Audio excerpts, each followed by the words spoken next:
Namo tassa bhagavato arahato samma sambuddhassa. Namo tassa bhagavato arahato samma sambuddhassa. Namo tassa bhagavato arahato samma sambuddhassa. Buddhang dhammang sanghang gunutarang upachayang namasami. Is that loud? Can everyone outside hear me? It's okay. Okay.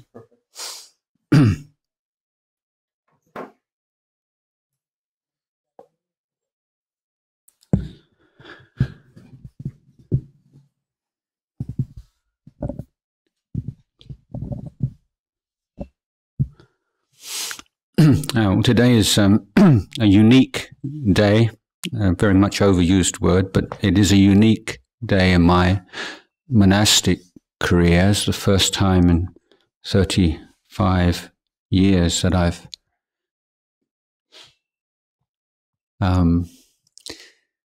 participated in the Pawarana ceremony in a different monastery to the one in which I entered, the Rains Retreat. And as for many years now I've been living alone, this is very enjoyable occasion for me, and one which brings back a lot of old memories from previous lifetime when I was living at Wat Nanachat. And I think here also, as I understand, it's that usually the custom would be to invite all of the monks and novices to give Dhamma talks. And in Wat Nanachat, of course, there's the extra kind of frisson amongst the monks and novices, because very few of them can speak Thai. And so getting up onto the Dhamma seat and giving a talk is even more challenging than it might be here. And some of them very bravely try to start off in Thai at least, and then switch to English when they run out of words. But all the lay people make a special effort to be there for them all through the night. And when they run out of things to say, then people shout out questions like, where do you come from? And why did you become a monk? And the favorite is, can you eat sticky rice? That's of major import too. And it's a kind of an end of term feel in the monastery. Many of the monks will be after the Katina will be leaving and going off in different directions. And we used to do this in so many different ways. We used to start off going down the line, and then at some point, I don't know whether it was still, we started to do it with taking doing it more like a lottery. Otherwise, the poor people at the end of the line are sitting there sort of all tense and worried all through the night. So we would have it a bit more random.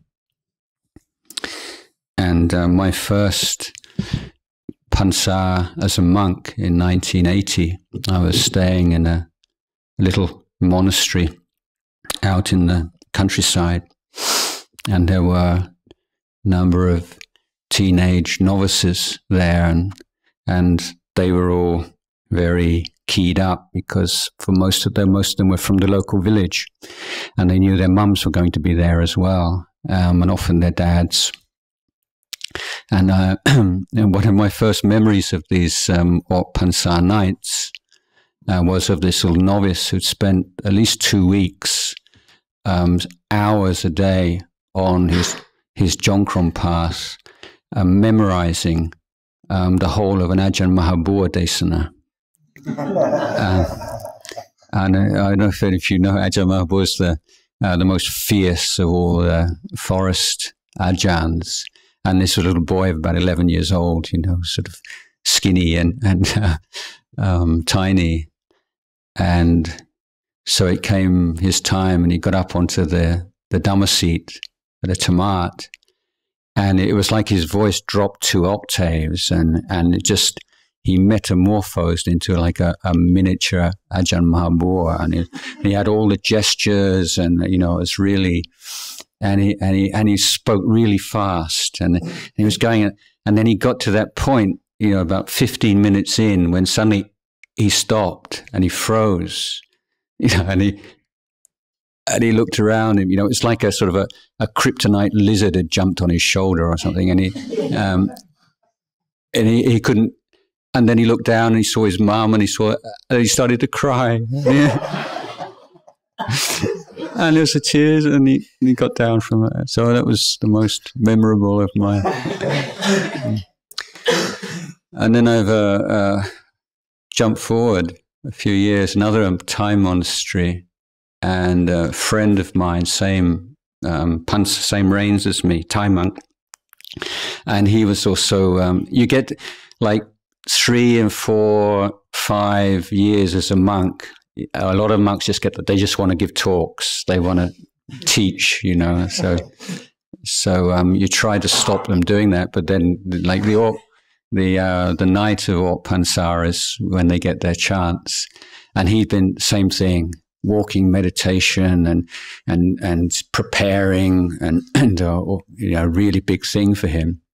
There was a lot of people there, 100, 200 people, and so it's his turn, and he got up. And he was, you know, he looked the part. He's very big for a Thai monk, and he launched into this really profound discourse, you know, and it was going into the Paticca Samuppada and all this kind of stuff.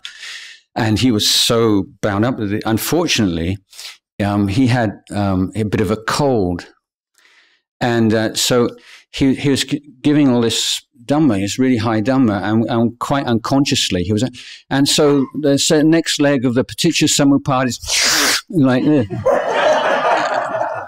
and he go on, and the contrast between the Dhamma he was teaching and this, you know, there's sort of the saffron robes and going silver up here, you know, and he couldn't understand why he wasn't getting the response that he was expecting. Yeah, so one of the advantages of ordaining in the Thai Sangha rather than the Burmese Sangha is you're allowed to laugh. In Burma, it's a real taboo about monks laughing. So you have to sort of be, you know, if you're a proper monk, you know, you can smile a little bit, but here we're allowed to smile, but we're not supposed to show our teeth. But then if you get really senior, you can do that as well. So we have, you know, these times when we have great time. And Ajahn Chah, of course, teaching the Westerners, was very well aware of the value of sense of humor in teaching, particularly as the Western monks tend to suffer from certain amount of self-importance, and that use of humor is a very good solvent of self-importance. And it's not that Ajahn Chah told jokes as such. He was just able to point out the humorous side of things, the humorous side of life, and to enable the Western monks in particular to laugh at themselves. In fact, this did cause some kind of jealousy amongst the Thai monks, because when he was with the Thai monks, you know, he was a lot more sort of the traditional Thai Ajahn. When then all the Western monks would be there, everybody's laughing and looking really relaxed, and they would think, why can't we have that? But Ajahn Chah was like the doctor. You know, he realized what the antidote for each person or each group of persons would be, and somebody said to him, "Can you speak any languages other than Thai?" And he said, "I can speak lots of languages. I can speak the language of the villagers. I can speak the language of merchants. I can speak the language of soldiers. I can speak the language of civil servants." He said, "I can speak lots of languages." So he had that ability to adapt his teaching, and he didn't need to tell jokes in a talk for people to enjoy them. I mean, it's some monks will do that. You know, just tell jokes for a cheap laugh. I mean, I could say something like, "I heard that a scarecrow got awarded the Nobel Prize for being outstanding in his field," but that wouldn't be an appropriate thing to put into a Dhamma talk. So I wouldn't do that. And it's the same with with any teacher, that they are able to clarify the Dhamma, inspire through their words, to energize the people who listen to it. But fourthly, the quality of a teacher that the Buddha pointed to was the quality of gladdening the listeners. So you probably observed so many of the discourses. At the end, the monks were gladdened by the talk, and that's the beauty of the Dhamma, the beauty of the truth, that for those of us with a moral foundation and with an appreciation of and a love of truth and virtue, that hearing, listening to someone whose own life is devoted to development of truth and virtue, describing those qualities, we feel gladdened. And that sense of gladdening and being able to gladden your own mind is an important part of Dhamma practice.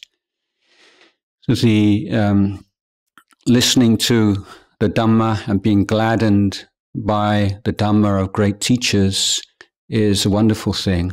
And the opportunity to listen to the Dhamma and to read the Dhamma and to hear Dhamma is wonderful. But we need also to listen to our own Dhamma and learn how to be gladdened by it.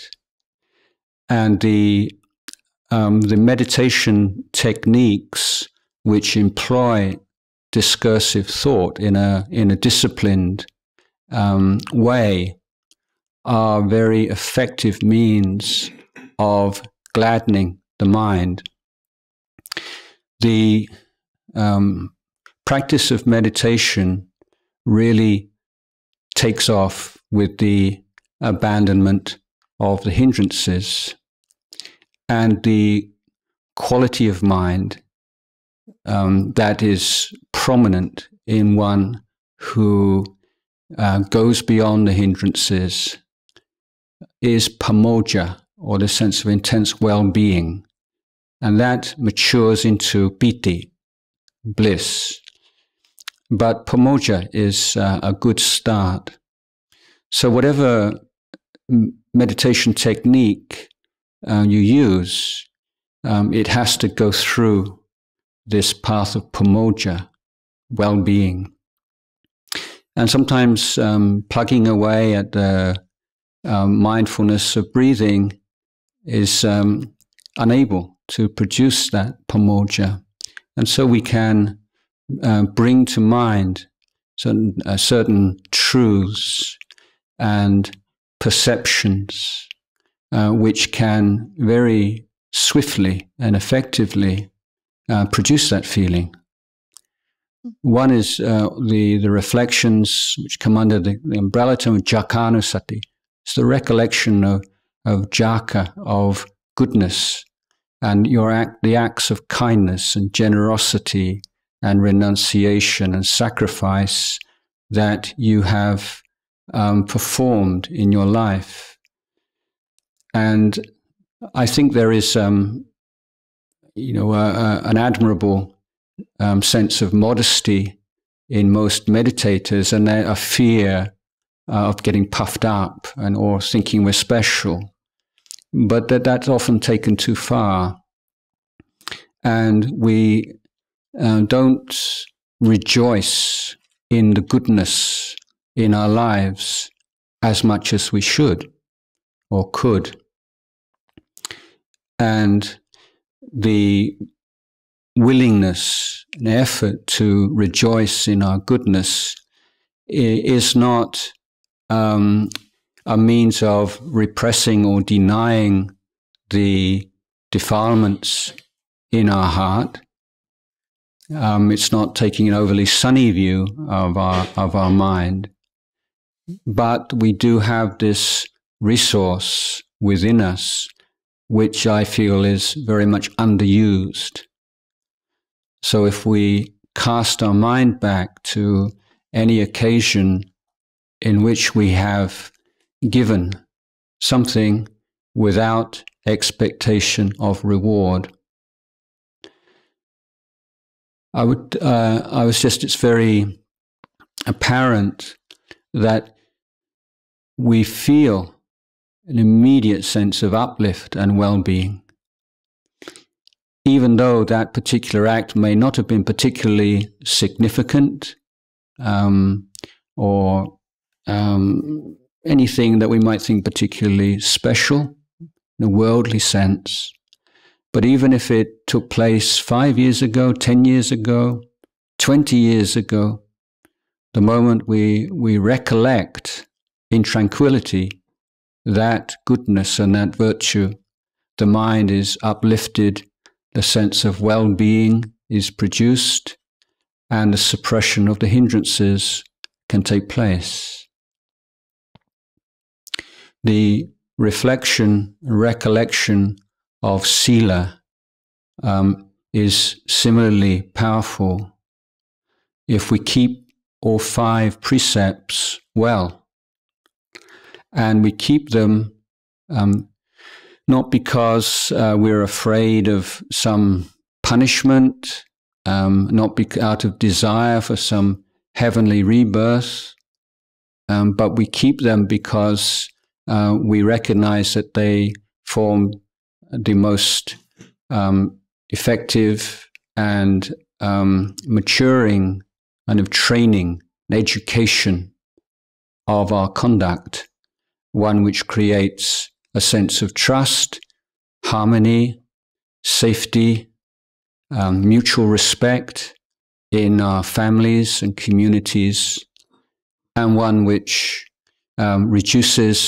eliminates the sense of guilt and anxiety about our actions, and allows us to be a good friend to ourselves. We begin to like ourselves because we have chosen freely to restrict our behavior and our speech, and we are able to maintain the standard that we've taken upon ourselves voluntarily, even in the midst of difficulties and temptations.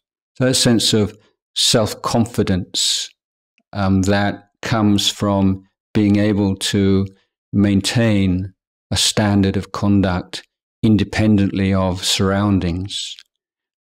It is that which gives us sense of well-being.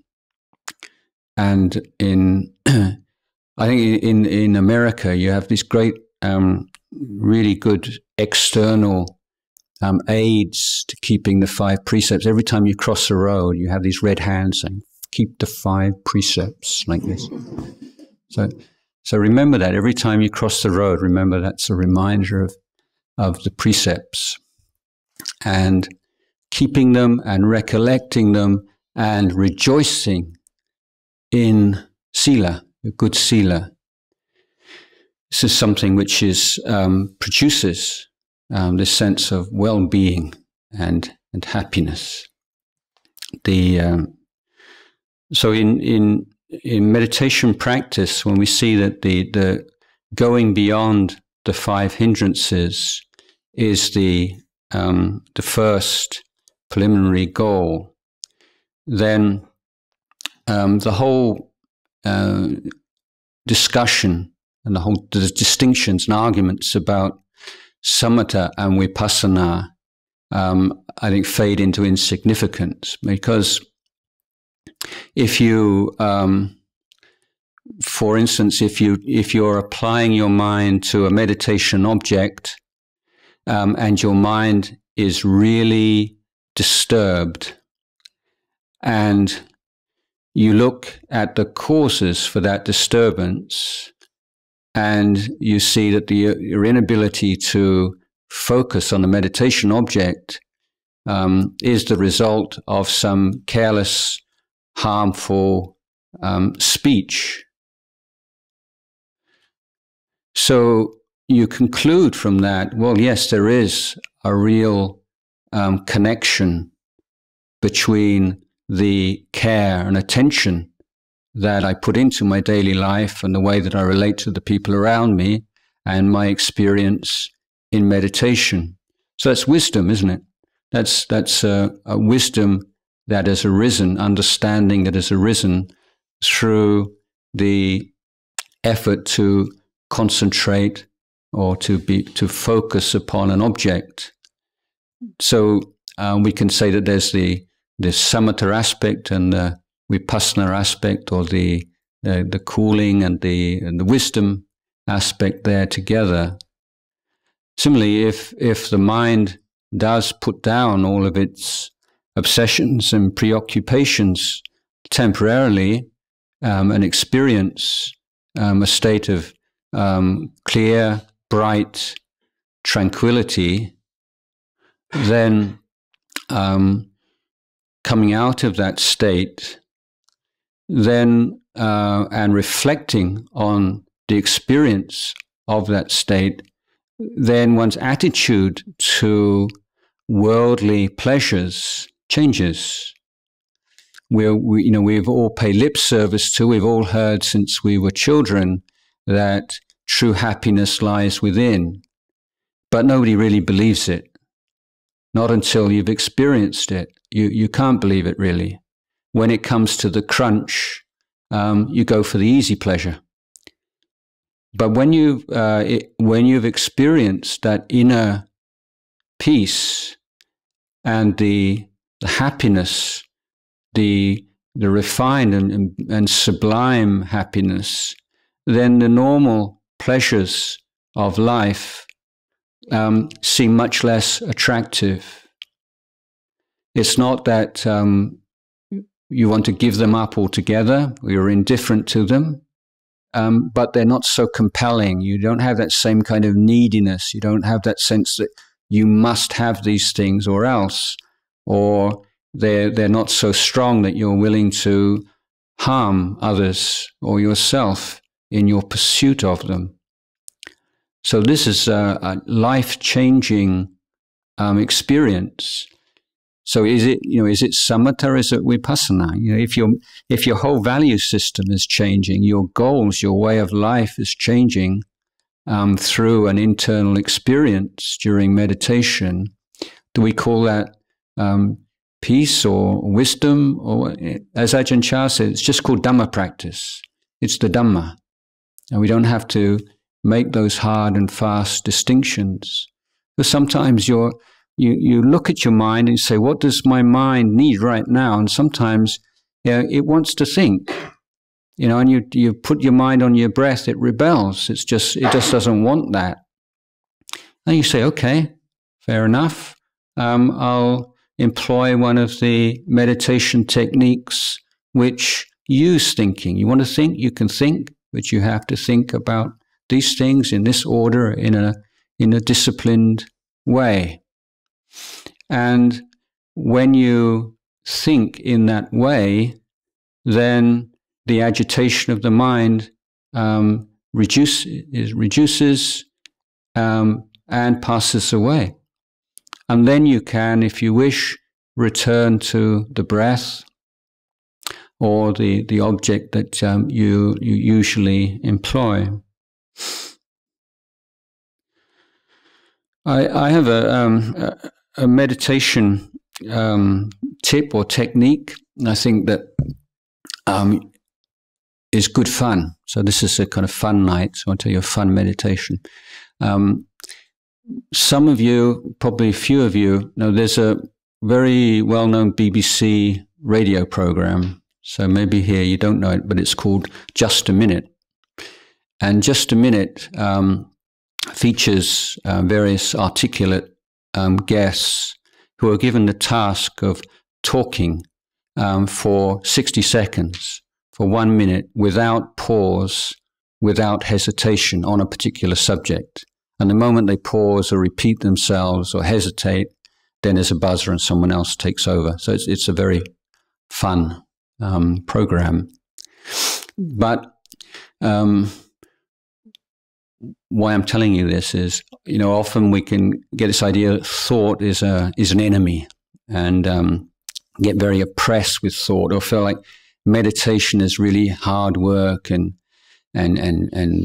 tough because we have to deal with this thinking, and we don't really want to anyway, but to do it like bitter medicine. But what I would suggest is, rather than meditate and think, you're not going to think, give yourself the task of thinking. This is a thinking meditation. Think in a stream for 60 seconds without pause, without hesitation, without repetition, and see how long you can do it. It's almost impossible. And what's really interesting is that if you just try to keep the thinking going, after more than a few seconds, it's gibberish.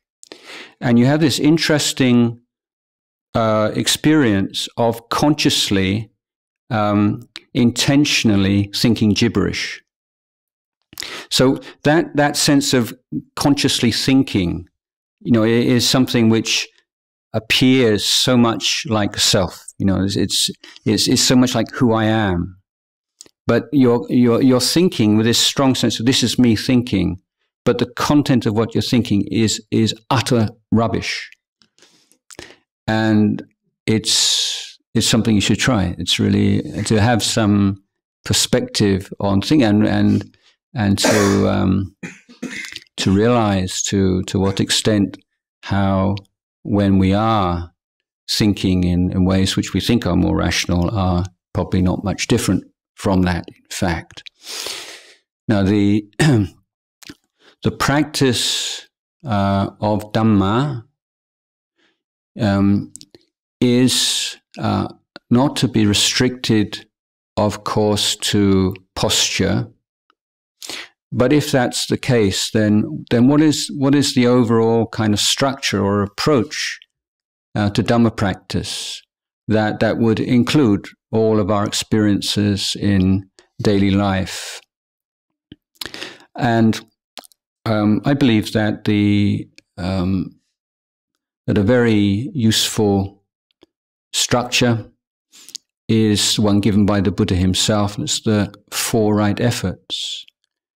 So in our Dhamma practice today, rather than thinking how many minutes did I sit or how many hours did I sit, then we're looking at it in terms of effort. So your effort is to prevent the arising of unarisen akusala dhammas, and when that's not possible, or when some defilement has crept into the mind, then the effort is to eliminate that unwholesome Dhamma. The effort is to bring into the mind wholesome Dhammas that have not yet arisen, and to care and nurture those that have arisen, and to bring them to maturity. So that is a practice which is possible in every situation. You can always, wherever you are, whoever you're with, whatever you're doing, you can always be putting in effort into one of those 4 categories. So if you're in a busy workplace in the city, then your effort is to protect the mind. So what are the kinds of unwholesome dhammas that could come into the mind. You're driving a car where you might get irritated with people who are selfish when they drive cars and act in unskillful and harmful ways. So how can you prevent your mind from being irritated by events and by people who are, by all normal standards, irritating? So this is, you make this kind of resolution today: I will not be irritated by irritating people. That's your spiritual goal, you know.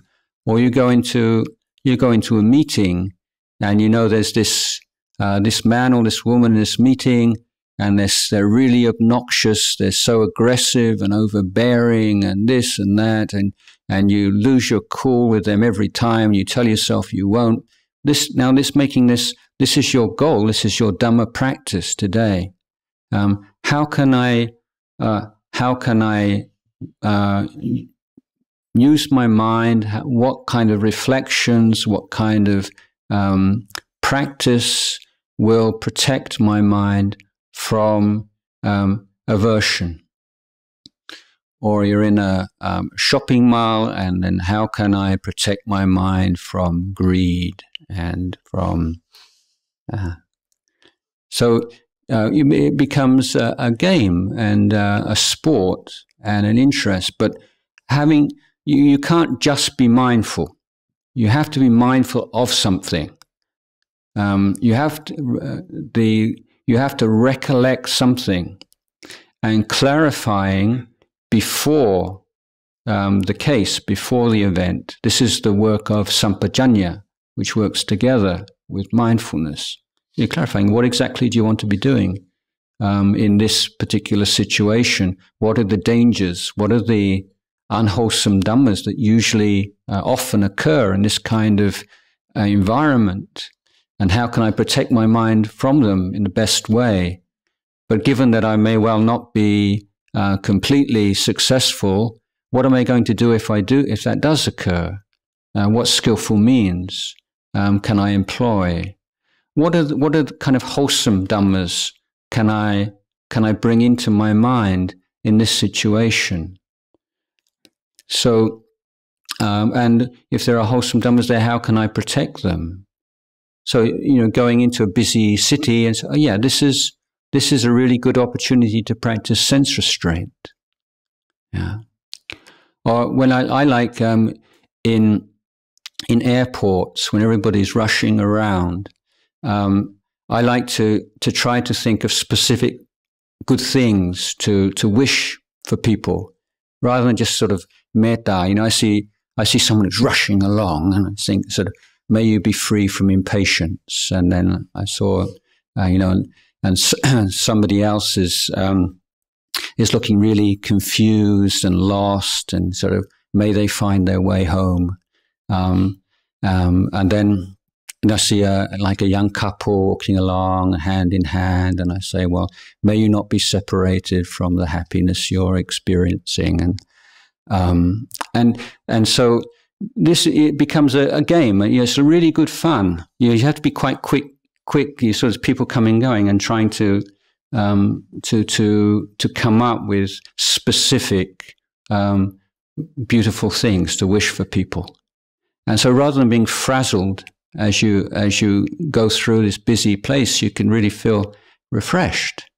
And so you can also have, rather than just the specific ones, you can have all these really nice things that you can, you have a sort of a fund of them. So, walking along, say, may no one ever treat you with contempt. May no one ever treat you with disrespect. May people always believe you when you tell the truth. And so you can when you're in you've got a few minutes, rather than checking emails and doing all this kind of stuff, just come up with a few more sort of beautiful things that you can wish for strangers that you'll never see again in your life. And this is, just a practical way of protecting the mind from unwholesome dhammas, from developing wholesome dhammas. was developing sense restraint, not looking left, looking right, not looking at advertisements. You make a resolution that if your eye's ever caught by an advertisement and you lose your mindfulness staring at it, that you won't buy any of that brand for the next week. Things like that. So it's waking up and putting effort into your life and realizing that we don't have to be the victim of circumstances. So we all have within us a capacity to clarify and to gladden our minds, and of course the wish to give and share is a wonderful pick me up, and that when that's developed, it's such a jewel of the mind. There's a wonderful verse by the Indian monk Shantideva, and he's saying that some people's minds are like pretas, like hungry ghosts, and others are like devas. And he says the preta's mind is something comes and you think maybe I should share it and give some away, and then you think, but if I was to give that away, then what would I have left for myself? This is the preta mind. And then the deva mind is, well, this is really nice, but if I was to take that for myself, what would I have left to give to others? You see, so it's a very different state of mind. And when you develop that mind of dana and jhaka, it just arises spontaneously and naturally, effortlessly. And that's a sign of great spiritual maturity, isn't it? Whenever you see somebody, you hear something, I'm sure many of you feel this. You hear about somebody doing something really good or some charity or something, and you immediately think, oh, I'd like to contribute to that. I'd like to be able to support that. And just after a while, it just becomes really natural, doesn't it? You just want to give and give and give. And that is, long term, that's such a wonderful quality of the heart. And the Dhammas, the four Dhammas, which are instrumental both in heavenly rebirth and in stream entry, so surely of interest to everyone, are sattha, faith, sila, jhaka, and panya. So these are developing, making these goals of our life. And one great example of jhaka here tonight, Lumpur Pasano. I mean, I've experienced the fruits of all his jhaka and devotion and sacrifice over. I mean, Ajahn Pasano and I, we're very close, but we are very different. He's very. I'm hopeless at almost everything practical, and he's really competent. Like if we were both on a ship and it shipwrecked, okay, and we were washed up onto different islands, I'd be dead, within a day. Within a couple of days, Lumpur would have trained these monkeys to go out and pick bananas and offer them to him before 12 o'clock. That's the difference between us in a nutshell. I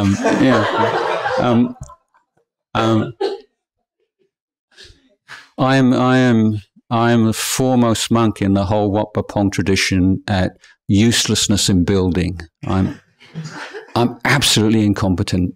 I'm the kind of monk who couldn't even repair the chain on a push bike. I'm just absolutely hopeless. I mean, it's just best for everyone that I live by myself, really. But I do appreciate people who are competent and sacrifice. So I'm really happy to be here with my group and to offer some support for all the hard work which is going in here. And I was thinking earlier on, Lumpur, I heard this story before, but it's one that stays with me. It's when I was a younger monk, not so. It was one head shaving day, and I decided to see whether I could shave my head with just like a small glass of water and a big razor, and I was so proud of myself because I did it. And I was walking into I was feeling kind of, superior to all these other monks who are using all this water and proper razors and everything. I sort of swagger in and sit down. And Lumpur says, "You've got a bit of hair behind your ear." And I couldn't help myself. I said, "Do you realize that I just shaved my head with a big razor and just that amount of water?" And he said, "Yeah, but you've still got a bit of hair behind your ear." So I bowed and went out and shaved that bit off. And so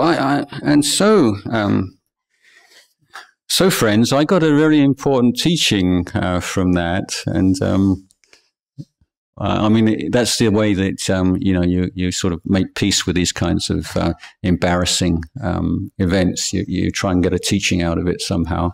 So the teaching I got from this was that, well, this is quite an important point, actually, and I'm going to just bring it up a level by referring to the suttas and the Buddha recounting the Dhammas which were directly responsible for his realization of Nibbana. Okay, couldn't be any more higher than that. And one of them was unremitting effort, and the other was discontent with the wholesome Dhammas that he'd already achieved. And so this sense of never being completely satisfied with the material support, but never satisfied with the spiritual progress, but always pushing on further and further. So, for us, of course, we have the teachings of the Buddha as a reference, and we have great teachers. But the Bodhisattva didn't have that at all. In fact, his first two meditation teachers, who were like the top men in India this time, they both said, you know everything that you need to know. You've done it all. Now you can be a teacher. And he didn't believe them. And so he was always pushing on and pushing on. So even though his mind must be already before the enlightenment, was so pure and so brilliant, he still pushed on further.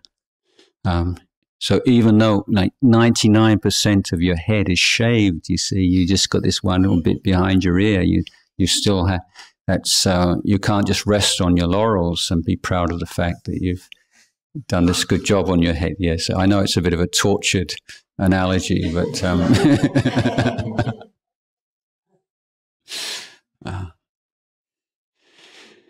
anyway, the point that I really wanted to stress this evening was to create skillful framework for understanding your practice, and not to see it too narrowly. And the four right efforts, I think, provide a very useful reflection and help in that. And the practice is one, I would say, more than anything else, of observation, and giving yourself the ability to learn from experience.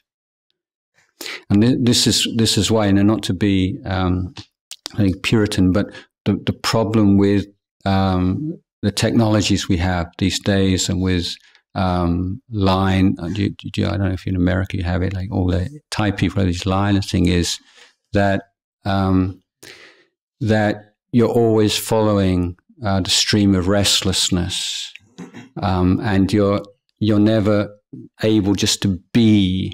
You're always about to do something, or having nothing to do or nothing in your mind is a lack, and you're always moving on to the next thing and the next bit of information, the next bit of stimulation. But the present moment, it's not that being in the present is the goal of Buddhist practice. My analogy here is that the present moment is the classroom or is the laboratory.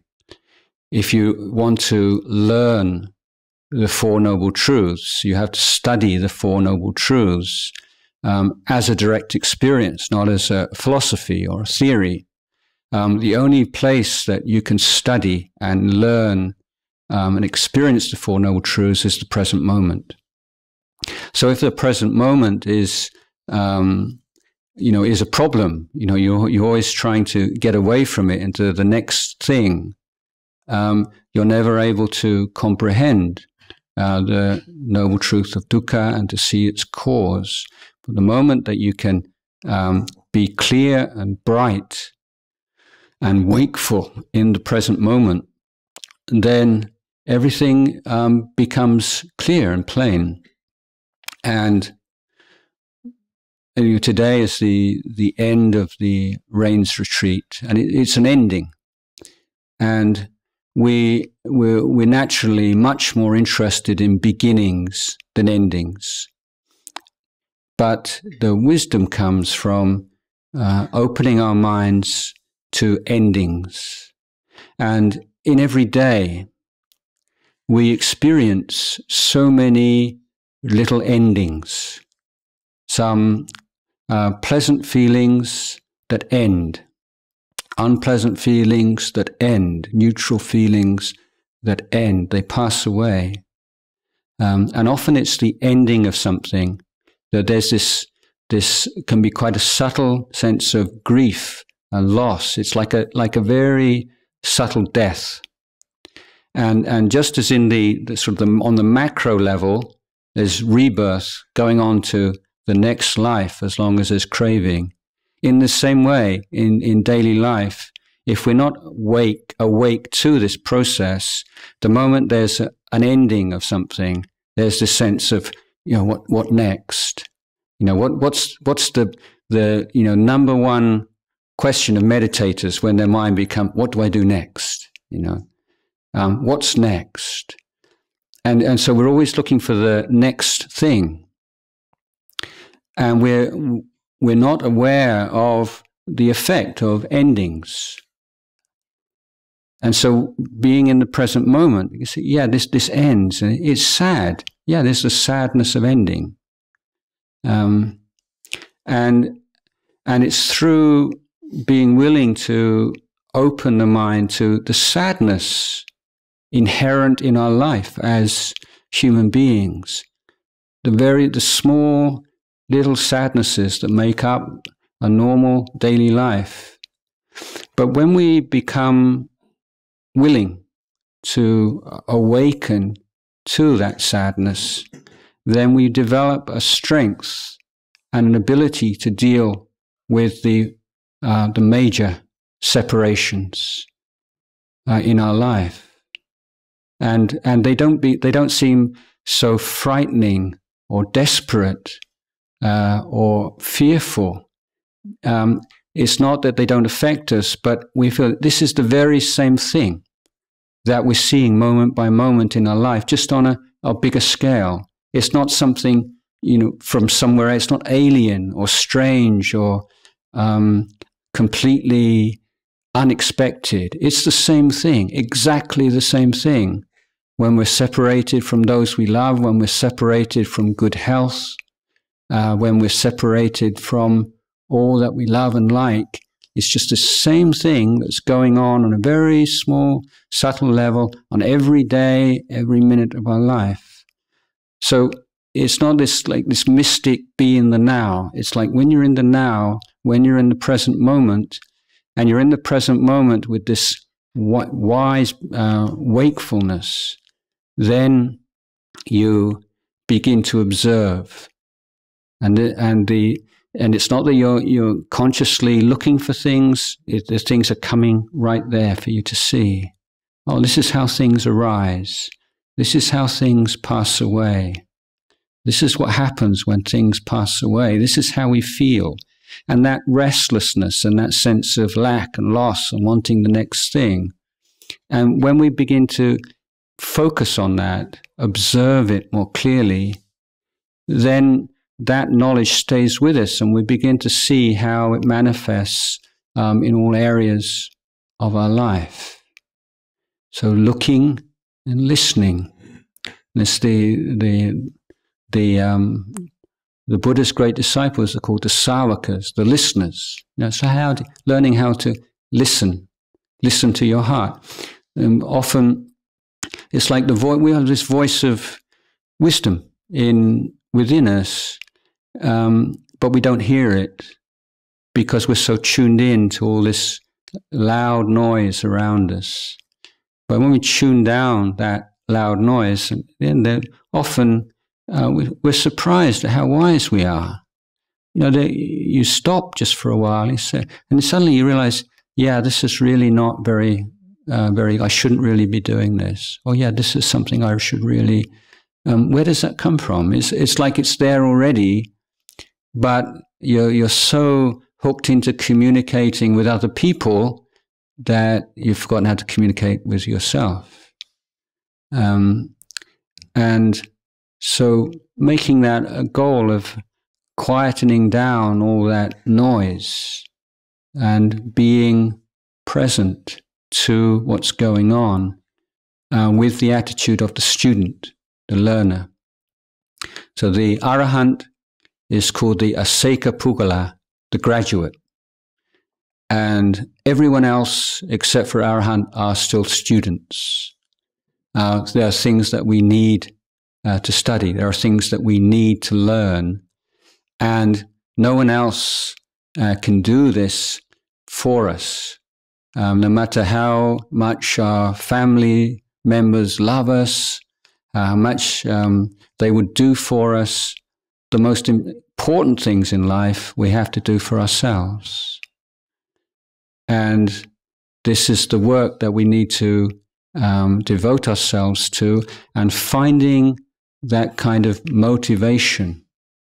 How do you sustain that kind of motivation to be doing this day in, day out, even though you don't see such huge progress? It's obviously you need that faith and confidence in the path. You have the examples of the great teachers who, you're not saints from birth, and they realize what they realize through effort.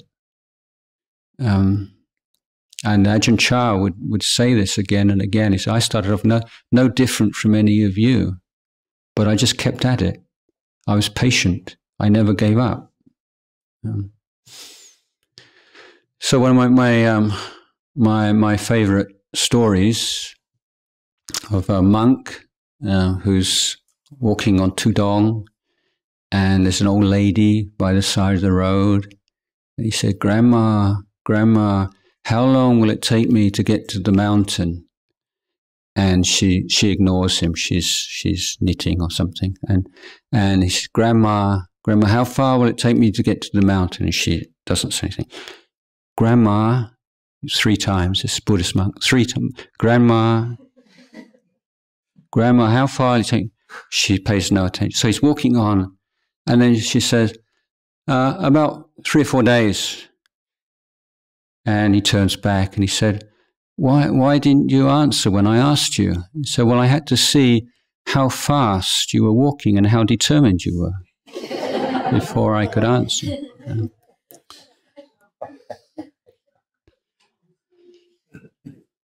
But the practice is one of enjoying the path. Don't wait for some happiness in the future. Learn how to enjoy and appreciate and rejoice in the path itself and in the virtues that you're developing. If you're sitting for half an hour and you're agitated and it's really tough, then afterwards, reflect on the causes of that to try to prevent that happening again to what extent you can.